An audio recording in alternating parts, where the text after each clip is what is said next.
Hello, friends, and welcome back to Stories About Entitled People. Today we have 3 brand new stories. Let's start with one about a terrible boss. But before we do, don't forget to subscribe to our channel if you're new here, and turn on notifications so you don't miss a new video every single day. Here we go. Boss wouldn't approve OT, so I quit.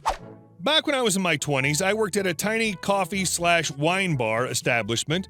It sold coffee in the mornings and had a wine/beer license for the evening crowd. Its selling point was that it had food pairings for all of its drinks, both coffee and alcohol. It was a fairly new business, only a year old. It had a bare-bones staff, and the owner herself tended bar in the evenings, usually solo because the tips were better and she could keep them all for herself. I was one of 2 baker/chef/line cooks making all the food to be paired with the drinks. We always worked opposite each other and split the day and night shifts, so we each had some evenings free. Owner was a 40-something single lady with no food service background or experience. She very proudly stated that she invented every recipe on the menu, but her inexperience was obvious. For example, her cupcake icing was 50% Crisco, stuff like that. She came from the corporate world and had turned her hobby into a business as a middle finger to her old bosses. She was always complaining about being single, about money troubles, about how hard the work was, about her life in general. It was just so much negativity. My boyfriend at the time would sometimes come in toward the end of my evening shifts, buy an overpriced beer at the bar, and we'd leave together. I could see the jealousy on her face every damn time. Owner hated paying overtime and got on my case any week I had any OT, even if it was 15 minutes. I'd been in kitchen since I was 15. So by now, I was a seasoned chef who could do 12 hours without even looking at the clock. This was the first place I'd worked at where I had such an inexperienced boss and wasn't expected to do 60-plus hours a week. I finally had enough of her nitpicking, and here's where the MC kicks in. I started noting the exact time I clocked in, and on a big piece of masking tape, I would write the exact time 8 hours later that I would clock out. I would put that piece of tape right in front of my station where everyone could see, and so would she. If I clocked in at 12:58 p.m., you bet your buns I was clocking out at 8:58 p.m. Evening rush be damned. If someone ordered food after I left, she either had to make it herself or tell them the kitchen was closed, which defeated the purpose of having food pairings in the first place. She was the one who made the schedule, so it's not like I made things more difficult for her on purpose. Her lack of experience led to her being severely understaffed at crucial times, and by that point, I didn't care enough to enlighten her. She wouldn't pay us OT, but she also wouldn't hire more people, so stuff didn't get done. After a few months of this, I was just done working there and quickly found a new job. I told them I could start in 2 weeks so I could give notice to my old job as a professional courtesy. I typed up a generic resignation letter that had my end date 2 weeks later.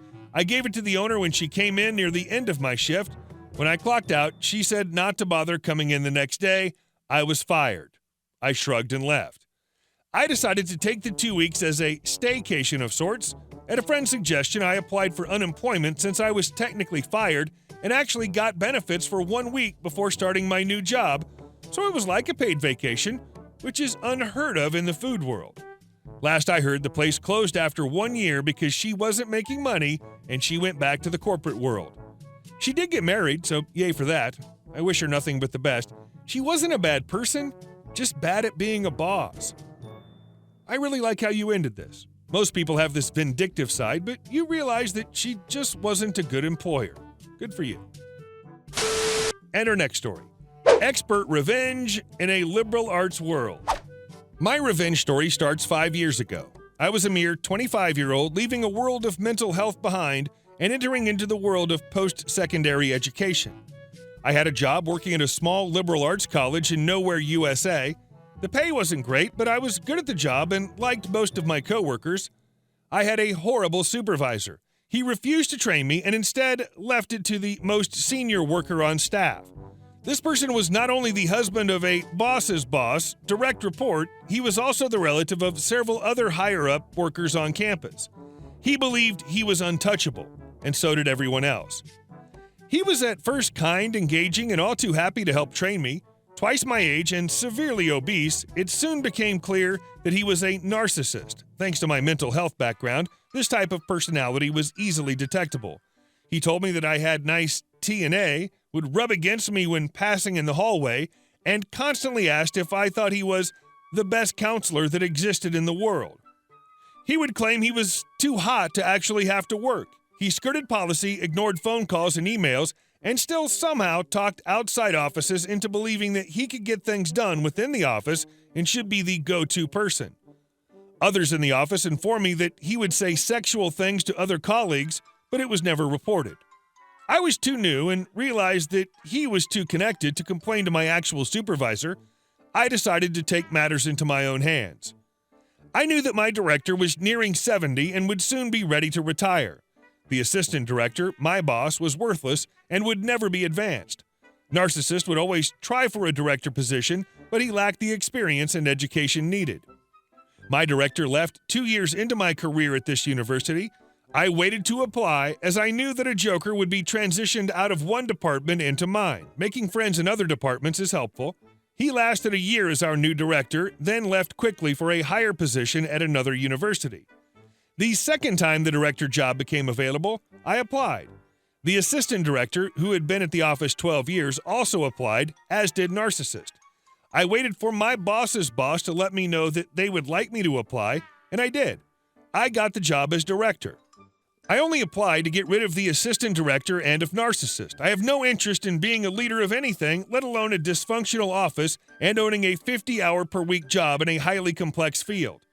I simply wanted the position to get revenge on Narcissist for his constant harassment and to help my other coworkers, who I knew were always covering for Narcissist and tried to avoid him as much as possible.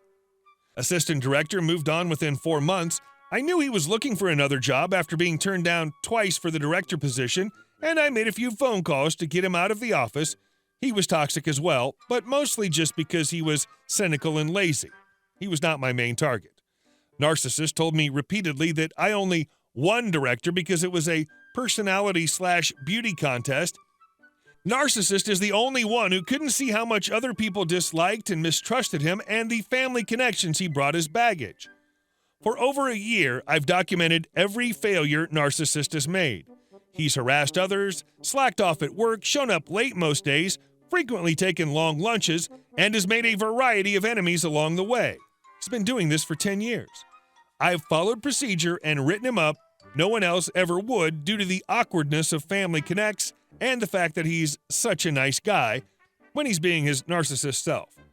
To make sure that others bought into my dilemma, I painted him as a nice guy that I really didn't want to discipline, but whom I couldn't figure out and had no idea what to do.